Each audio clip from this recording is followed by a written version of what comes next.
Got a coffee this morning in Montmartre at a place that I need to get photos, and of course it's closed.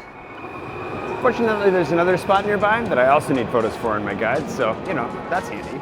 Of course, that place is closed too. When did Tuesdays become such a challenge? Thankfully, I know a whole bunch of places that we can go, and so we'll go, obviously. One of my favorites, but I already have tons of photos of that spot. And then, basically, just as I get here, realize I don't have photos of another spot on the other side of the hill. Not a bad problem to have. We'll get there. Basically, I haven't had coffee. It was a late night. I'll tell you in a minute, but I'm so looking forward to this. I need it. Because I did wake up at, 3 in the morning this morning? There's a story for you. Something woke me up at 3 in the morning. Went downstairs, found him tucked into the very corner of his kennel, as far into the corner as he could get, and thankfully nothing horrible had happened yet. So got him outside. It was quite the scramble, running, trying to figure it out. We were both scrambling, but he kept it together. I'm very proud of him. The flash doesn't work. Wait, does it work while filming? That's really all you need to see. Thing is, in this current condition, the last thing that I really want him doing is vacuuming up whatever he can find on the ground, because I have a feeling that might be part of the reason we ended up in this situation in the first place. Not really sure. We're gonna see if we can ride it out for another day or two, because otherwise his energy's okay. He's a little bit tired, but so am I, because I was up very early, cleaning up after you, doing laundry. Sorry to my neighbors if my laundry machine, I shouldn't have done laundry at 4 in the morning. That was not the kindest thing that I've done recently. Anyway, coffee down. Now we're gonna go get a photo for sure of a delicious burger place that opened up that I haven't been to yet since it opened. Humpity. Oh, so sleepy. L'aventure commence à l'aurore de chaque matin. L'aventure commence alors que la lumière nous lave les mains. L'aventure commence à l'aurore et l'aurore nous guide en chemin. L'aventure, c'est le trésor que l'on découvre à chaque matin. I feel like I'm coming back to life. Rebirth. Not to do smash burgers twice in a week, but I mean, that's life. Dumbo is another one that has more locations than Baby Love, if you saw that video the other day. And they're super good. Watch out for their pop-ups. If they do one and you see it, just pull into it immediately, but I love these smash burgers so much. Oh, I didn't take a photo before I get into it. Pour César, le vin qui chantera. Pour Yvon, c'est la mer qui l'écume. C'est le jour qui s'allume, c'est le blé que l'on bat. L'aventure commence à l'aurore de chaque. Coffee, lunch, and coffee again. Not a bad way to live. On these days when I get to go out and just like check out new spots or go back and double check ones that I've been to, get the photos that I'm looking for, try to keep my dog from vacuuming up whatever he's finding on the ground. Can you please, do you want to come up here? Is that what you really want? Want to come up here? Okay, hold on. C'est bon? That'll keep him from scavenging at least for a minute. One of the things that I really struggled with in the process, this is what I've been doing for the last, 7 years, has been trying to actively really build the life that I want. Like, what does it look like day to day to live here in Paris, but on my own terms in the way that I want to, in the lifestyle that I would enjoy? And one of the big hangups I've had in that has been the sense of guilt that I get to do it, that I'm here, that I took the leap, that, I don't know, it ends up being a concern about what other people are going to think, like looking at my life from the outside in. I've obviously given quite the window into my life in making the videos that I've made over the last almost 8 years now. I think there are two things that are really important when addressing this. The first would be actually figuring out what I want my life to look like. Like, what do I want my day-to-day to look like? How do I feel? Who do I spend it with? Where am I going? It's the first thing I want to think through. Oh, I want to go this way, for starters.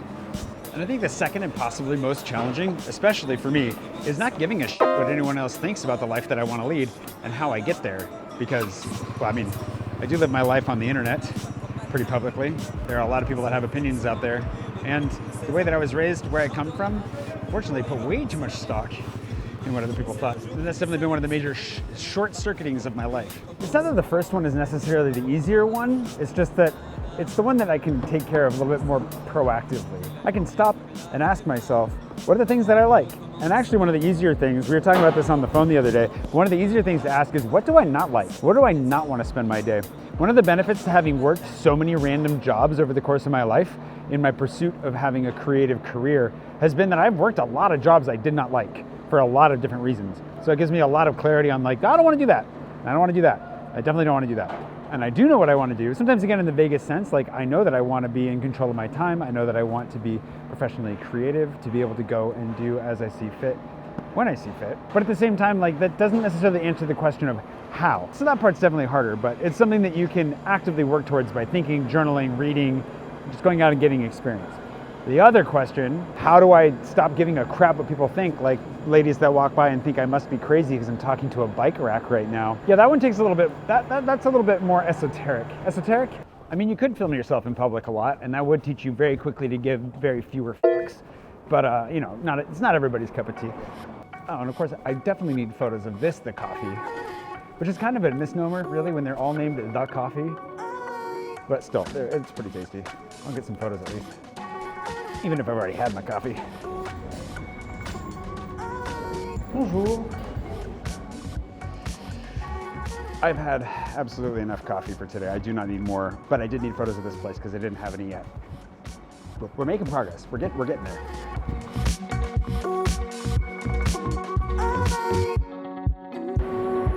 That's really satisfying, actually.